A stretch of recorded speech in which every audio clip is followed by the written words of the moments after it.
नमस्कार प्यारे विद्यार्थियों। कात्यायनी उच्च माध्यमिक विद्यालय परिवार की ओर से चल रही ऑनलाइन क्लासेस में आपका फिर से स्वागत है। साथियों, आज 14 सितंबर है और इस दिन को हम हिंदी दिवस के रूप में मनाते हैं। हालांकि हमारे हिंदुस्तान के लिए, हिंदी भाषियों के लिए हर दिन हिंदी दिवस ही होना चाहिए, लेकिन कुछ मूल्यों के तहत इस दिन को विशेष रूप से हम हिंदी दिवस के रूप में मनाते हैं। निज भाषा का नहीं गर्व जिसे, निज भाषा का नहीं गर्व जिसे, क्या प्रेम देश से होगा उसे। वही वीर देश का प्यारा है, वही वीर देश का प्यारा है, हिंदी ही जिसका नारा है। आप सभी को हिंदी दिवस की शुभकामनाओं के साथ हम अपनी कक्षा को आगे बढ़ाते हैं। साथियों, हम बात कर रहे थे सूरदास के भ्रमर गीत के पदों की, जिसमें से कुछ पदों का अध्ययन हमने कर लिया था। आपके सामने जो पद दे रखा है वो 5वां पद है, और इस पद में गोपियां जो है वह उद्धव को अपने निर्गुण ब्रह्म के परिचय के बारे में पूछती है कि हे उद्धव, तुम जिस निर्गुण की बात कर रहे हो, निर्गुण का अर्थ मैंने बताया था आपको कि जो भगवान के रंग रूप आकार प्रकार स्वरूप में विश्वास न करे वो निर्गुण। जो भगवान को सर्वव्यापक माने, कण कण में निवास करने वाला माने, हालांकि होते हैं कण कण में, लेकिन उनका स्वरूप कुछ प्रत्यक्ष न हो, वो कहलाते हैं निर्गुण। और सगुण, जिसका स्वरूप प्रत्यक्ष हो, अगर हम अपने मन में किसी भगवान का स्मरण करें, याद करें, तो हमारे मस्तिष्क में उनकी छवि उभरती है, उनका चित्र सा उभरता है, वह सगुण है। निर्गुण में बात करें तो कबीर निर्गुण थे, वहीं तुलसी और सूरदास जो थे वह सगुण भक्त थे। इधर उद्धव जो है वह गोपियों को अपना निर्गुण ज्ञान का संदेश देना चाहता है। वह बार बार यही कहता है कि जिस कृष्ण को तुम ईश्वर मानती हो, भगवान मानती हो, जिस कृष्ण को तुम भगवान मानकर उनसे प्रेम करती हो, वह कोई ईश्वर नहीं है। प्रेम में जिस कृष्ण से तुम डूबी हुई हो प्रेम में, वह ईश्वर नहीं है, वह भगवान नहीं है। ईश्वर तो एकनिष्ठ ब्रह्म है, वह निर्गुण निराकार है, तुम उसकी उपासना करो। अगर हम इस पद को सामान्य तरीके से समझना चाहें तो गोपियां यहाँ पे उद्धव से ये कहना चाह रही है कि हे उद्धव, तुम जिस निर्गुण की बात करो वो निर्गुण है कैसा। अब जिसका कोई रंग रूप आकार प्रकार स्वरूप नहीं हो तो हम उसका पता नहीं बता सकते, हम उसका परिचय नहीं बता सकते। अगर हमें कोई कहे कि आपके सामने ये वस्तु है, इसका छाया चित्र अपने मस्तिष्क में बनाओ, तो हम बना सकते हैं, क्योंकि उस वस्तु का कोई न कोई आकार होता है, कोई न कोई रंग होता है, कोई न कोई रूप स्वरूप जरूर होता है। लेकिन हमारे सामने कुछ ऐसा ही हो कि हमारे सामने कुछ है ही नहीं, जिसका कोई रंग रूप आकार प्रकार कुछ नहीं है, और फिर कहे कि हमें अपने मस्तिष्क में उसका प्रतिछाया एक चित्र बनाना है, तो वो हमारे लिए संभव नहीं है। कहने का तात्पर्य यह है कि जब सगुण होते हैं, भगवान की सगुण स्वरूप की हम आराधना करते हैं, तो हम अपने मन को उनके साथ में एकाग्र कर सकते हैं, अपने मन को उनको साथ जोड़ सकते हैं। लेकिन जब कोई है ही नहीं, जिसका कोई आकार नहीं, स्वरूप नहीं, तो हमारा मन उस ब्रह्म के साथ में जोड़ना थोड़ा मुश्किल होता है। साधना से संभव है, लेकिन सामान्य तौर पे आम इंसानों के लिए, हमारे लिए इस तरह से करना संभव नहीं है। तो गोपियां यहाँ पे यही कहना चाह रही है कि हे उद्धव, हम तो ग्वाल बाल हैं, हम तो इन गायों की सेवा करते हैं, हम घोष निवासी हैं, अहिरों की बस्ती में रहते हैं, हम तो एक सामान्य इंसान हैं। हमें अगर तुम इस निर्गुण का ज्ञान देना चाहते हो तो हमारे लिए तो ये कोई काम का नहीं है। हमें तो सिर्फ और सिर्फ कृष्ण प्यारे लगते हैं, उनकी छवि ही हमारे मस्तिष्क में है। तो तुम्हारा ये जो निर्गुण का ज्ञान है वह हमारे लिए किसी काम का नहीं है। यहाँ पे गोपियाँ उद्धव से ये कहना चाह रही कि जिस निर्गुण की तुम बात करो उसका परिचय तो हमें बताओ कम से कम, कि वह है कौन। वही प्रश्न यहाँ पे गोपियाँ उद्धव से पूछ रही है। शुरू करते हैं हम पद को। निर्गुण कौन देश को बासी, प्रश्नवाचक चिन्ह। प्रश्न कर रही है गोपिया उद्धव से, निर्गुण कौन देश को बासी, मधुकर हंसी समुझाए सोहदे बूझती साच न हासी। हम तो सौगंध देकर पूछती है, को है जनक जननी को कहियत, कौन नारी को दासी।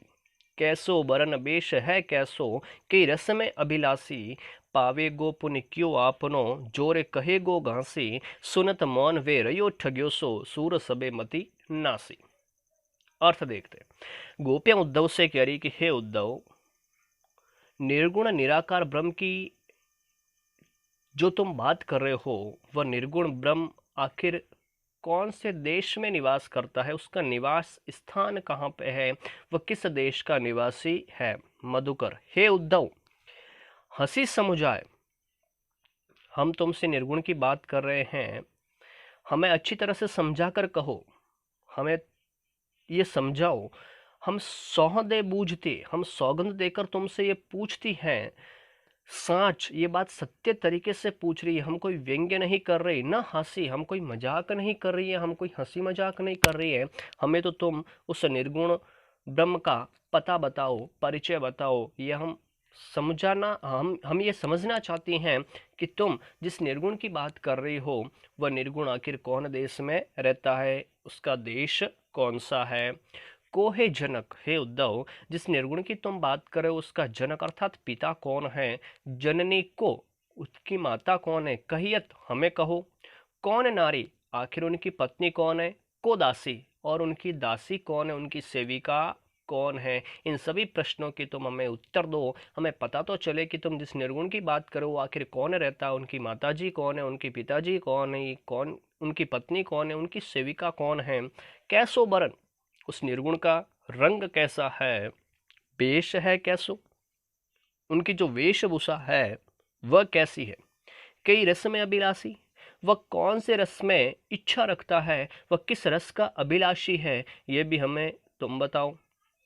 यदि तुम इन प्रश्नों का उत्तर नहीं दे सकते हो, अगर हमसे तुम असत्य कहोगे, कहेगो घासी, घासी यानी असत्य, अगर तुम हमसे झूठ कहोगे, अगर तुम हमसे झूठ बोलोगे, असत्य कहोगे, तो पावेगो पुण्य क्यों आपनो, जोर कहेगो घासी, अगर तुम हमसे झूठ बोलोगे, हमसे असत्य बोलोगे, तो तुम्हें उसका परिणाम भी जरूर मिलेगा, उसका फल भी तुम्हें जरूर मिलेगा। सुनत मौन वे रयो ठग्यो सो, गोपियों के इस तरह के तर्कों को सुनकर मौन, चुप वह हो गया ठग्योसो, ठगे हुए व्यक्ति के समान उद्धव एकदम चुप हो गया, एकदम शांत हो गया, मौन हो गया। सूर सबे मति नासी, भक्त कवि सूरदास कह रहे हैं कि ऐसा लग रहा था कि उद्धव की सारी जो बुद्धि है, उद्धव की सारी जो मति है, वह नष्ट हो गई, वह समाप्त हो गई, गोपियों के सामने वह तर्कहीन हो गया, गोपियों के तर्कों का वह सामना नहीं कर सका, गोपियों के तर्क के सामने उसकी बुद्धि नष्ट हो गई, समाप्त हो गई। और इसीलिए यहाँ पे भक्त कवि सूरदास ने लिखा कि वह एक ठगे हुए व्यक्ति के समान चुपचाप गोपियों के सामने मौन तरीके से खड़ा रहा, और ऐसा लगा मानो उसकी मति जो है, उसकी जो बुद्धि है, वह नष्ट हो गई। ठीक है, आगे बढ़ते अगले पद की ओर। यह आपका जो पद दे रखा है वह इस अध्याय का अंतिम पद है, और महत्वपूर्ण भी, आपको थोड़ा सा ध्यान इसमें जरूर देना है, काफी विशेष भी है, महत्वपूर्ण भी है। हम इनके शब्दों के अर्थों को देख लेते हैं, फिर भावार्थ साथ में पढ़ेंगे, और आज इस अध्याय को समाप्त करने का प्रयास करेंगे। बिन गोपाल बैरिन बई कुंचे, बिन गोपाल, गोपाल कृष्ण को कहते हैं, बैरिन यानी शत्रुन, बैरिन यानी शत्रु, कुंचे, कुंचे का मतलब बगीचा, छोटा बगीचा, कुंजे यानी बगीचा, आप साथ में लिख भी सकते हैं, समझने के लिए आसानी रहेगी। तब ये लता लगती अति शीतल, लता बेल, पेड़ पौधों के आसपास छोटे पत्तों वाली जो बेलें होती है, लता, अति शीतल, शीतल का मतलब ठंडी, कोई तकलीफ है ही नहीं इसमें। भाई विषम ज्वाल की पूंजे, विषम का मतलब हम कह सकते हैं कठिन, विषम यानी कठिन, ज्वाल की पूंजे, ज्वाल यानी आग, पूंजे यानी लपटे, पूंजे यानी लपटे, आग की लपट उठती है ना, लपटे। वृथा, वृथा का मतलब व्यर्थ, वृथा यानी व्यर्थ, जिसका कोई महत्व नहीं हो, व्यर्थ। जमुना, यमुना का तद्भव शब्द है जमुना। खग, खग यानी पक्षी, वृथा वापस आ चुका है। कमल फूले अली गूंजे, कमल का फूलना, अल यानी भंवरा, भ्रमर। गूंजे यानी गूंजना। भ्रमर जब उड़ता है तो एक विशेष आवाज निकलती है, उसको कहते हैं गूंज, गूंजना। आगे बढ़ते हैं। पवन, हवा। पानी यानी जल। घनसार, कपूर, एक प्रकार का पदार्थ कपूर, बात हमने की थी पहले भी। संजीवनी, अमृत के समान,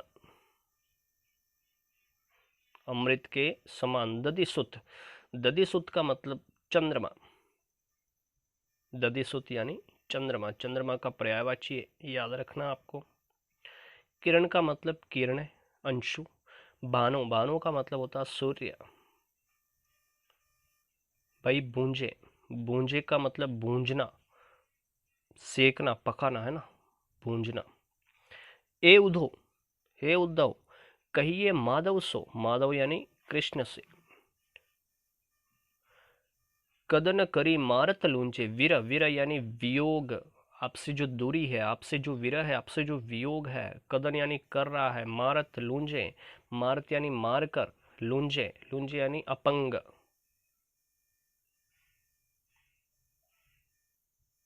या मुड़ा हुआ भी कह सकते, अपंग। सूरदास प्रभु को मग जोवत, मग पहले भी शब्द आ चुका है, रास्ता, मार्ग। अखियां भई बरन, बरन का मतलब रंग। गुंजे, गुंजे का मतलब गुगुंची, गुगुंची, एक प्रकार का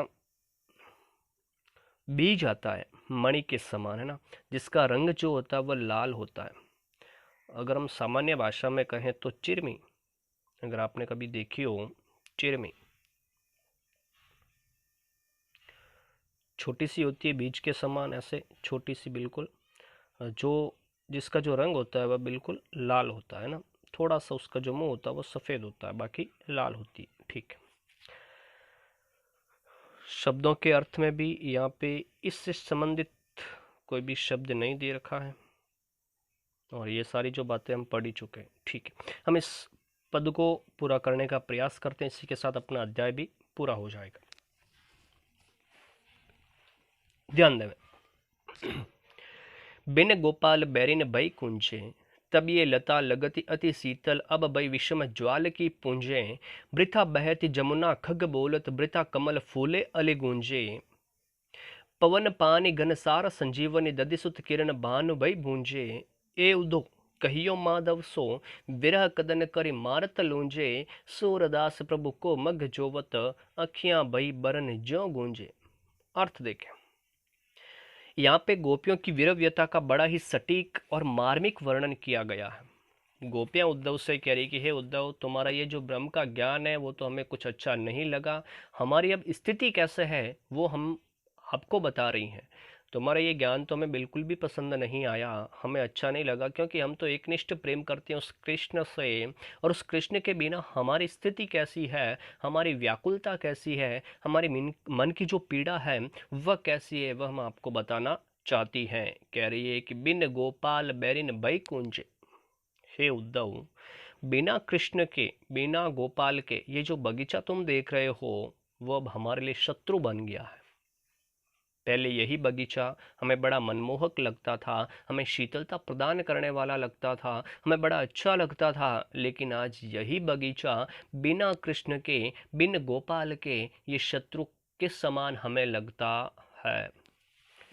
तब ये लता लगती अति शीतल, हे उद्धव, तुम ये जो लता देख रहे हो ना, ये सामने जो लता है, इस लता को देख रहे हो, ये लता उस समय बड़ी शीतल लगती थी, बड़ी मनमोहक, मन को शीतलता प्रदान करने वाली लगती थी, लेकिन अब यही लता अब भई विषम ज्वाल की पूंजे, लेकिन अब यही हमारे लिए कठिन आग की लपटों के समान हो गई है, यही अब हम आग के लपटों के समान लग रही है। जो लता कृष्ण के उपस्थिति में हमें शीतलता प्रदान करती थी, हमारा मन मोहती थी, हमें बड़ी सुंदर लगती थी, यही आज कृष्ण के बिना हमारे लिए ज्वाला की पूंजें बन गई है, अर्थात ज्वाला की लपटें बन गई है। वृथा बहती जमुना, हे उद्धव, तुम समझ सकते हो कि अब तो हमें ये यमुना भी बिल्कुल व्यर्थ लग रही है। जब कृष्ण की उपस्थिति में ये यमुना नदी बहती थी उस समय ये हमें बहुत अच्छी लगती थी, लेकिन आज ये यमुना हमें व्यर्थ लग रही है। ऐसा लग रहा है कि यमुना व्यर्थ में बह रही है, वृथा बहती जमुना। यमुना भी व्यर्थ में बह रही है। खग बोलत, पक्षी का जो कोलाहल है, पक्षियों का जो कलरव है, वह भी हमें सुंदर लगता था, लेकिन अब हमें ऐसा लगता है कि यमुना भी व्यर्थ में बहती है और पक्षी भी व्यर्थ में बोलते हैं। वृथा कमल फूले अली गुंजे, ऐसा लगता है कि अब कमल जो फूलते हैं ना, कमल कमल के जो पंखुड़ियां फूलती है वह भी हमें व्यर्थ लग रही है। अली गुंजे, और उन फूलों पे जो भंवरे गुंजायमान होते हैं वह भी हमें ऐसे लग रहे हैं कि ये भी अब क्या है, व्यर्थ है। जो कृष्ण की उपस्थिति में हमें सब सार्थक लगते थे वही अब सारे व्यर्थ लग रहे हैं। आगे, पवन पान घन सार संजीवनी दधि सुत किरण भानु भई बूंजे। ये सारे जो दे रखे यहाँ पे शीतलता प्रदान करने वाले हैं, ठंडक प्रदान करने वाले हैं। पवन यानी हवा, पानी यानी जल, घनसार यानी कपूर, संजीवनी दधिसुत अमृत के समान चंद्रमा की किरण। ये सारी जो तीनों शब्द है वो एक ही अर्थ प्रदान करेगा, अमृत के समान चंद्रमा की किरणें। चंद्रमा की किरणें शीतलता प्रदान करने वाली होती है, स्वाभाविक है ये। तो पानी, हवा, कपूर, चंद्रमा की किरणें जो शीतलता प्रदान करने वाली है, लेकिन वही अब भानु भई बूंजे, ऐसा लग रहा है कि ये सूर्य के समान गर्मी प्रदान करने वाली है और ये हमें भूंज देगी, हमें सेक देगी, हमें पका देगी। यही अब बिल्कुल गर्म लग रही है, भूंजने वाली लग रही है। जो ठंडक प्रदान करने वाली थी वही अब सूर्य के समान गर्म लग रही है। ए उद्धव, हे उद्धव, कहिए माधव सो, तुम हमारे लिए कुछ उपकार करना चाहो तो यही करना, जाके कृष्ण से ये जरूर कह देना। क्या कह देना? कि विरह कदन करी मारत लूंजे, कि उन गोपियों